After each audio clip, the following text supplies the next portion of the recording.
everybody, welcome to Ingalls Family Outdoor Adventures. It is January 2025 and today we are making sausage. We were lucky enough this past season to shoot 5 deer, so we need to find different ways to use it all. And one of the ways that our family really likes is we like these Cabelas snack sticks. They're a really good flavor for us, that's what we like, but there are a bunch of different kits that you can get through Cabelas.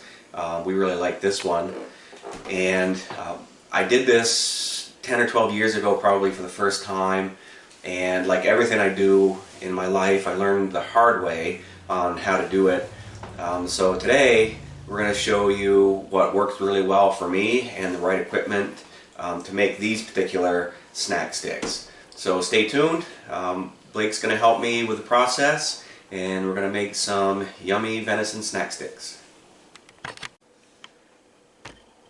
This kit makes 25 pounds, which is a lot of snack sticks especially.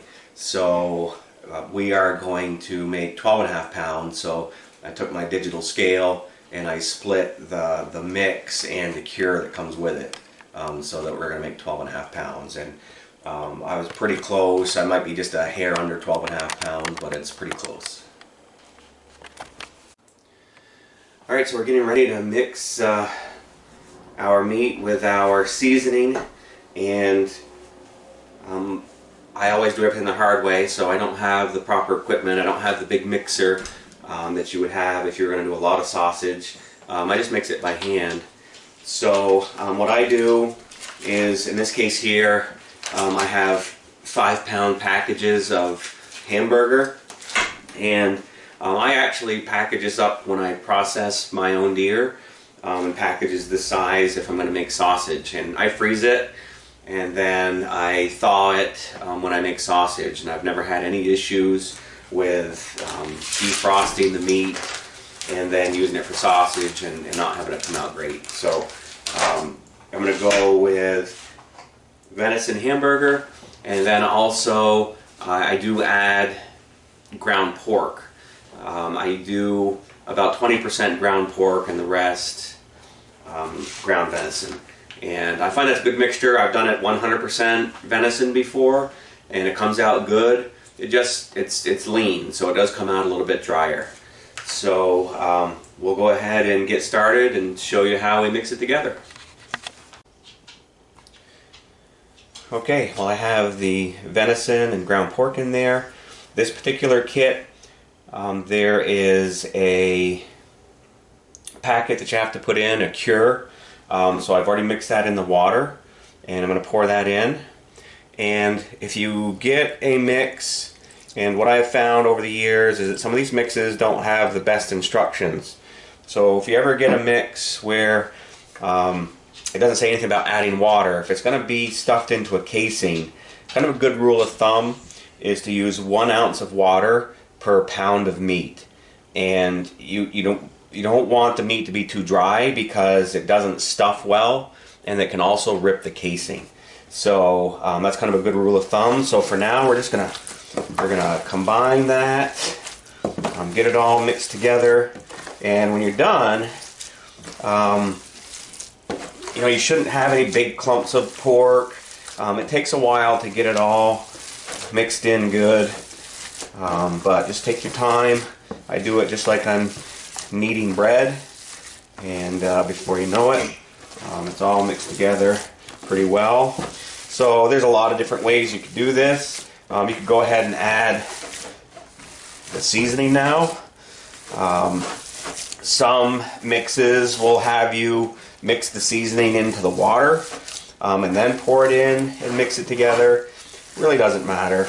Bottom line is, whatever you're mixing, you want it to be mixed well, so that it's really consistent throughout the whole batch. So that's the most important part. So we'll just keep doing this here for another couple of minutes, and then we'll go ahead and add the seasoning. Okay, I have my seasoning, and we're just going to go ahead and get that dumped in. I'll spread it out as evenly as I can here to start. And then we're just going to get our hands dirty again. And it smells good already.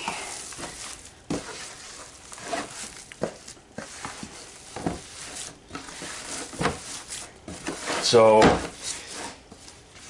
it'd probably take a good 4 or 5 minutes, I would say, of mixing like this to where you can be sure that it's all of the mix is incorporated throughout the meat and it's even. So just take your time with it. And because of the cure and the water, kind of a good rule of thumb is you mix it and knead it until the meat will become kind of tacky. Be a little sticky, if you will. And like I said before, you want to make sure that it's moist enough so that it feeds through your sausage stuffer and that it fills the casing without ripping it. Alright, now that we have it all mixed together, we're going to pack it into our Lem sausage stuffer. And I found that for this particular size sausage, that having a sausage stuffer like this is really beneficial. Part of my learning process when I did this first time is that I have a meat grinder to grind our venison into burger, and it also had a sausage stuffing kit, but it just did not work very well at all. And I was going to stop making these sausages altogether just because it was such a problem. But now with this particular kit, it's so simple. And you know, they always say having the right tool for the right job is so important, and this is definitely one of those situations. So we have this. This holds about 5 pounds. So I'm just going to take the meat and I'm just going to stuff it in here. And I just got to pack it in there, try to get any air pockets out if I can, because you don't want to end up putting air bubbles into your sausage if you can help it. This sausage stuffer does have an air release valve on the top, so it does expel any air. But if we can get rid of air while we're packing it in here, then that's just going to be helpful for us.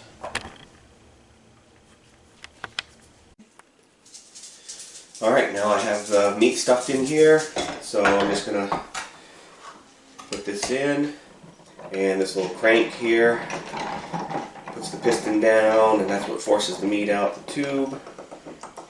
So I'm just going to get started here.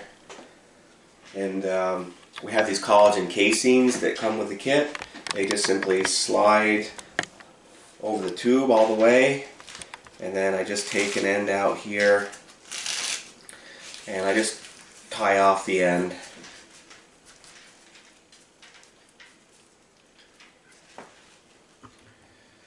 So, and now we're ready to start making sausage. Alright, now we're ready to start, and what I like to do is when I start the flow of sausage, I like to put up just a little bit of pressure here so that it fills the casing, and it's kind of a, it's going to be kind of a firm sausage. If you don't put a little bit of pressure there, it doesn't really pack into that casing. But you also have to be careful, because if you put too much pressure, it'll rip the casing. So you don't want to do that. It's not a big deal if you do. We just have to start over, that's all. So I've also found it's really nice to have a helper, so they can kind of keep the sausage coming off in a straight line, and they can keep it going, and this makes the job a lot easier. I just got a little air bubble there. I didn't keep enough pressure on it, but it's coming out about the way I like it here so far.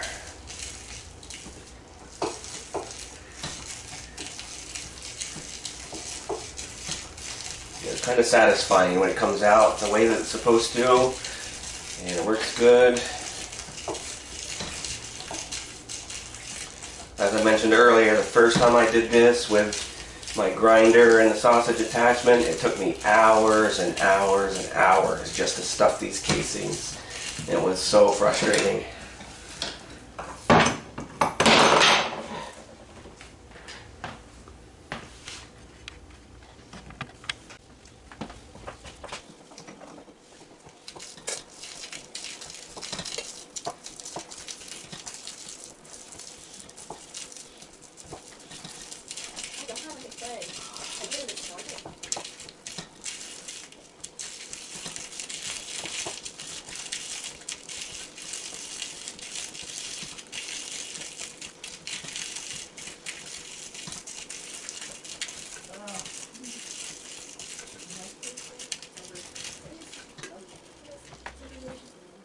And there we have it. Alright, so there we have it. We have, that's about 12.5 pounds of sausage ready to go in the smoker. And actually what I like to do is I put it in the smoker for a little bit and then I finish it in the oven. So I like the smoker to give it some good smoky flavor. If you were doing just a few pounds, then finish it in the smoker would be fine, but it takes a long time to do it in the smoker. So we're going to finish it in the oven. Alright everybody, I'm going to get the smoker fired up here. So I'm going to get it on. And I'm just using apple chips because that's what I have. You know, we're not doing a really long smoke or, doing like a pulled pork or ribs or anything like that. So I don't, in my opinion, I don't think that what you're using for chips is all that important. We're only going to have the stuff in there for about 30 minutes or so. So I'm just going to put some chips in, get it in there, and soon here we'll come out and get the sausage in there. Alright, so we're getting ready to cut my pieces up to put on the smoker. I've got my grate out so I know how wide the pieces need to be. And of course there's a lot of different ways you can do this. The best thing is always follow the directions on the box. That's most important. But I've done this a few times so I know how I like to do it. So as I mentioned earlier, I'm going to just smoke this for about 30 minutes and then finish it in the oven. And I like to cut it in these straight pieces because it packages a lot nicer. If you cook it in a coil like that, that's what you have. And if you're taking it for snack sticks, like taking to work or whatever, I always vacuum seal them into a nice package, and it's just a lot harder to do them when it's in a coil like that. So this is what I like to do, and now we'll just go ahead and spend some time cutting these up.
Alright, so we have the sausage on our grates here, ready to go in the smoker. And I always like to leave a little space between each sausage so that it cooks a little more evenly. That's just something that I do, but again, everybody has their own way of doing things, but that's what works well for me. So next step here is to get them in the smoker to get some good flavor on them. Alright, so we get the smoker going here good.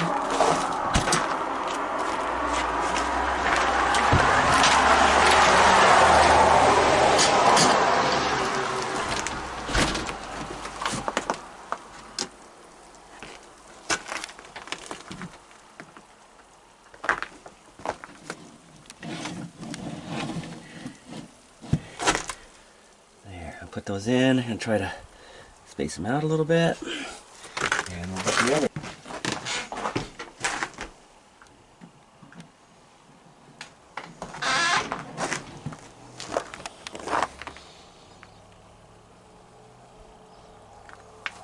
Rotate these because this isn't the best smoker in the world, and the ones on the bottom will cook a lot more than the ones on top. So I'm just going to rotate the top and the bottom. And that's it. Alright, we're going to get the stove set here.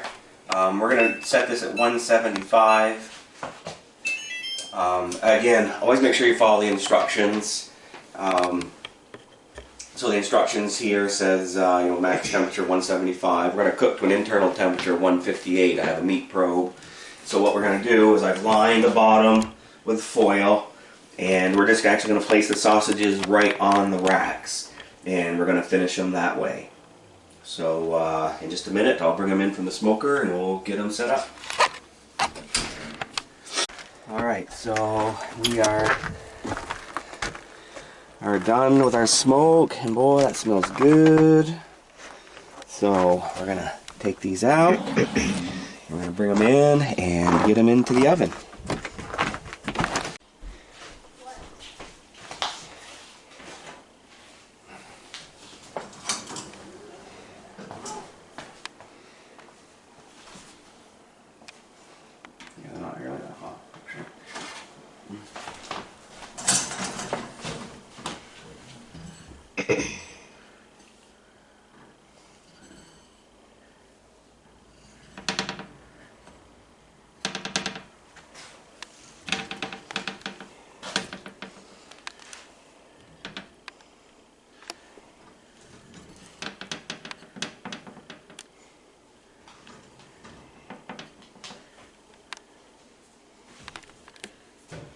Okay, now I'm going to put in a temperature probe, and this particular kit, we're going to be 158 degrees.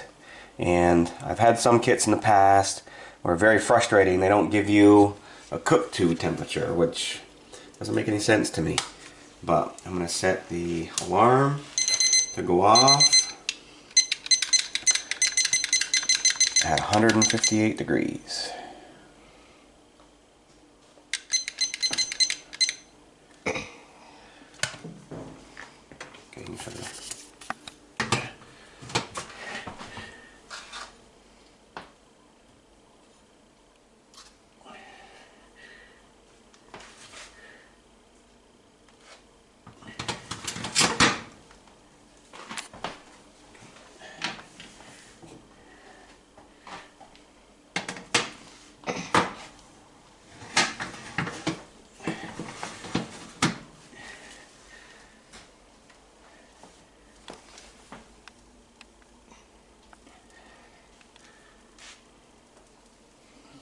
There we go.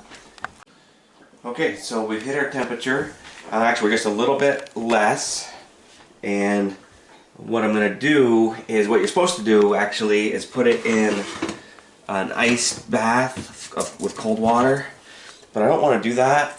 I don't know, I'm just afraid of getting the ends kind of soggy or something. So what I'm going to do is just put it in the freezer. I'm going to put it in here and then put it in the freezer to stop the cooking process because it can overcook. Alright, so now we've all the sausages have been cooked, and we're just going to basically portion it up so that we can go ahead and vacuum seal it. I probably don't need to vacuum seal it, but I have the equipment and that's what I like to do. So I vacuum seal it and then I freeze it and just take out a package when we're ready to go.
And there you have it. We have our nice packages of smoked venison sausage that we made with our Cabela's snack stick kit. If you like this video, be sure to like and subscribe and check out all of our other videos. And we're just going to give a little taste test here. That is delicious.